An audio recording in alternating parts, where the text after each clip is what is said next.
Este es el nuevo Renault Scenic de quinta generación. Como podéis ver, no se parece demasiado a sus predecesores.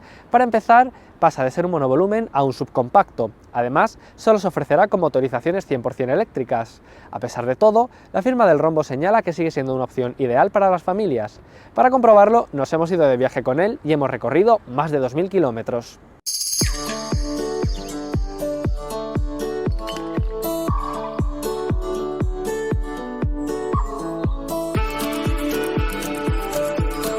El frente del Scenic bebe del mismo lenguaje de diseño que el renovado Clio.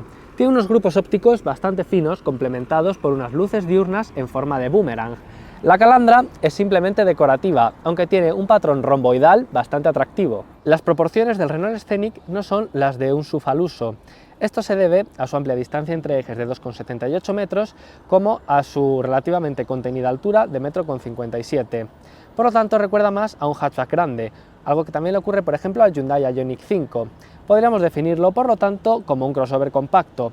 Su longitud de 4,47 metros y su anchura de 1,86 metros sí que encajan más dentro de la categoría C-SUV. Ya veis que para mejorar la aerodinámica, el Scenic cuenta con unos tiradores para las puertas escamoteables que se despliegan cuando nos acercamos al coche. La zaga, en mi opinión, tiene un aspecto muy atractivo, con unos pilotos en forma de Y, cuya firma lumínica recuerda a la del Rafale. El Scenic es la demostración de que se puede conseguir un SUV estéticamente atractivo sin recurrir a la típica caída tipo coupé tan de moda en la actualidad.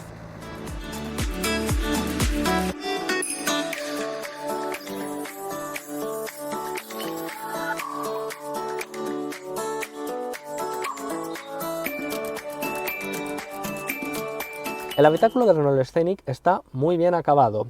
Renault ha llevado a cabo unos ahorros de costes bastante inteligentes, ya que no afectan a la calidad percibida.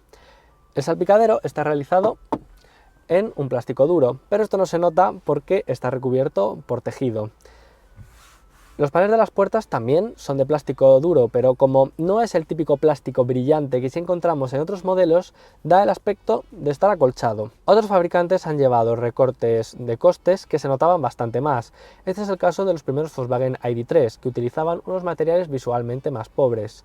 Luego, en el caso de los Tesla Model 3 o Volvo EX30, se han suprimido elementos bastante importantes, como puede ser la instrumentación tras el volante, las palancas en la columna de dirección, o, en el caso del sueco, tanto los altavoces en las puertas, que son sustituidos por una barra de sonido delantera, como los elevalunas en las puertas, que para ahorrar cableado se sitúan en la consola central.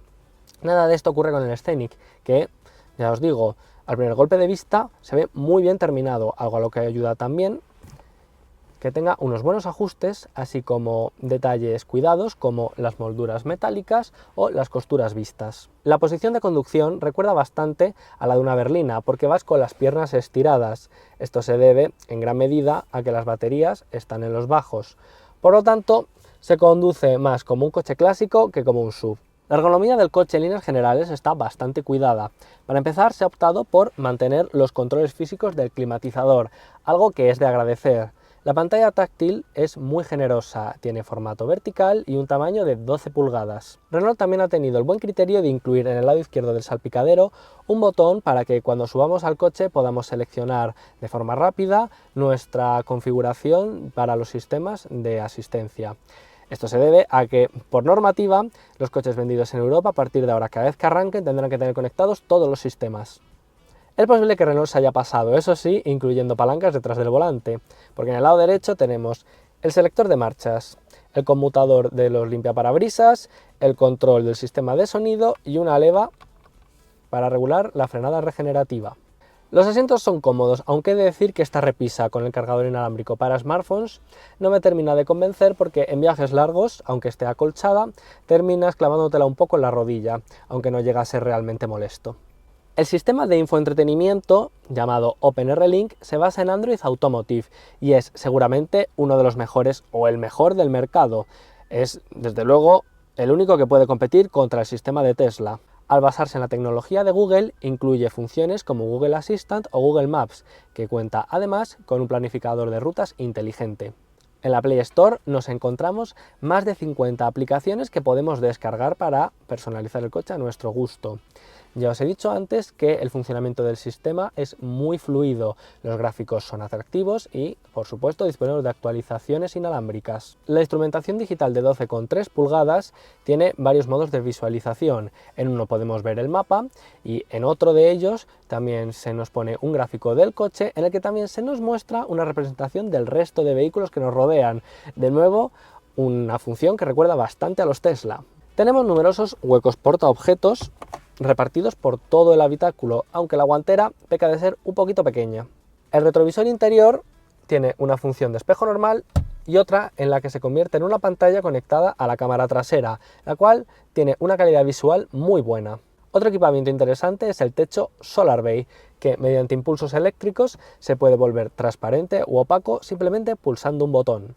¿Qué he hecho en falta? Bueno, principalmente un head-up display, porque aunque la instrumentación es muy completa, nunca está de más tener información adicional proyectada sobre la carretera.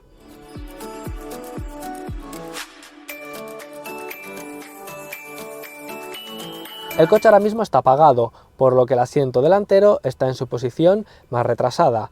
En cualquier caso, ya podéis ver que todavía me queda espacio para las piernas. Esto se debe a que la batalla del coche es enorme. Con el asiento en mi posición de conducción tendría muchísimo hueco.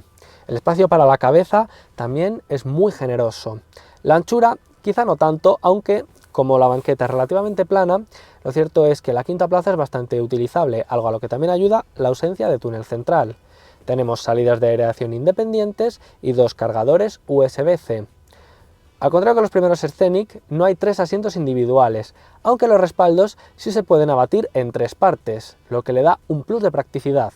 El reposabrazos está claramente pensado para niños. ¿A qué me refiero? Como podéis ver, no solo hay un hueco para dejar cosas y posavasos, sino también sendos soportes para tablets o móviles. El maletero dispone de un portón con apertura eléctrica. Cúbica 545 litros, una capacidad normal dentro de la categoría, aunque he hecho en falta un doble fondo que permita enrasar el piso del maletero con los asientos cuando se abaten. Lo que sí tenemos es un cofre debajo del maletero para guardar los cables de carga.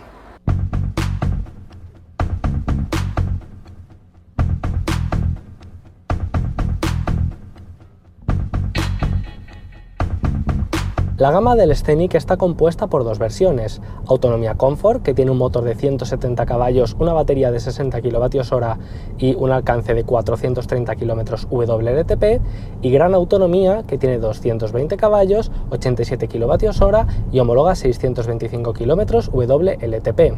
En ambos casos el coche es de tracción delantera. En cuanto a la carga, se anuncia un pico de 11 kW en corriente alterna, aunque en opción se ofrece un cargador trifásico de 22 kW, así como de 130 o 150 kW en corriente continua, dependiendo de la versión elegida. Oficialmente, el coche puede pasar del 15 al 80% de carga en 37 minutos.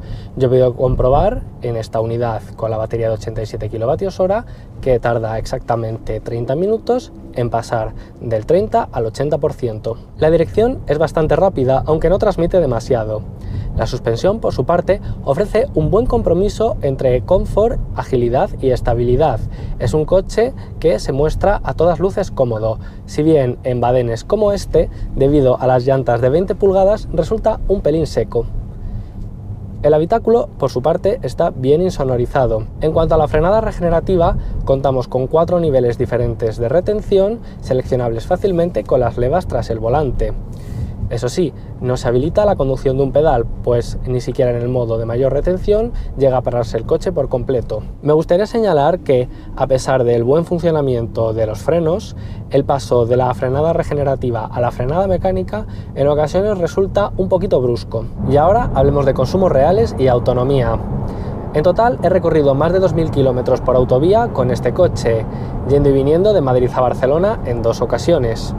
La velocidad media ha sido de 120 km por hora y el consumo se ha situado entre los 19 y los 23 kWh a los 100 km, una cifra quizá un poco elevada en relación a la competencia. La autonomía en estas condiciones se situaría entre los 370 y los 440 km reales. con las condiciones completamente a favor, ha llegado a marcarme 17 kWh a los 100 km, pero lo más usual es que se sitúe por encima de los 19. Esto se debe a que Renault no utiliza un motor síncrono de imanes permanentes como muchos rivales, sino uno de rotor bobinado. Su principal ventaja es que no utiliza tierras raras y es completamente reciclable. A cambio, ya veis que no es tan eficiente a alta velocidad. Actualmente la compañía se encuentra desarrollando la tercera generación de sus motores síncronos de rotores bobinados en colaboración con Valeo. Su llegada está prevista para 2027. Serán unos motores compatibles con arquitecturas de 800 voltios y resultarán más eficientes seguramente que los del Megane y el Scenic. Algo que me ha llamado la atención es que después de realizar una carga rápida a alta potencia, el consumo del coche aumenta de forma bastante notable durante un rato. Esto probablemente se deba a que el BMS, el sistema de gestión térmico de la batería, la está refrigerando.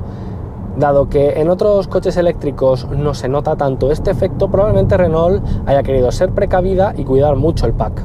Las baterías son de tipo NCM, níquel cobalto manganeso, y las suministra la empresa coreana LG.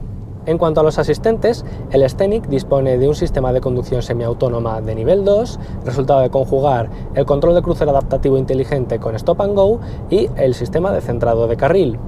Su funcionamiento es en líneas generales satisfactorio, si bien es cierto que en curvas rápidas el coche tiende a pegarse demasiado a las líneas divisorias del carril. No dispone de cambios de carril automáticos, aunque el coche sí que adapta su velocidad al contexto de la carretera. Una de las mejoras introducidas respecto al Megane del que deriva es la entrega de potencia, que resulta más suave y progresiva.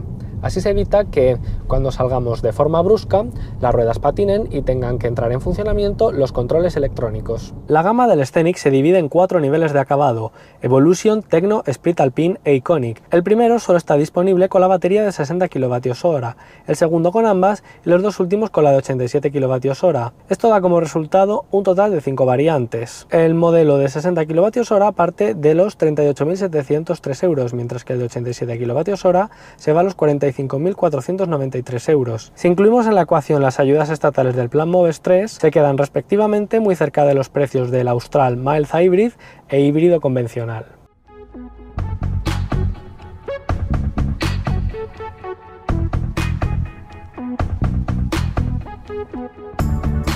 Y hasta aquí llega nuestra prueba con el Renault Scenic E-Tech. ¿Cuáles son nuestras conclusiones? Bueno, para empezar le voy a dar la razón a Renault, y es que sin ser tan práctico como un monovolumen, se trata de un vehículo pensado para las familias. Es amplio, es confortable y tiene uno de los mejores sistemas de infoentretenimiento del mercado. Además, se trata del coche eléctrico con más de 600 km de autonomía, más asequible del panorama. Eso sí, no todo iba a ser perfecto, siendo su principal lunar un consumo algo más alto de lo esperado, pero en cualquier caso se trata de una propuesta completamente recomendable.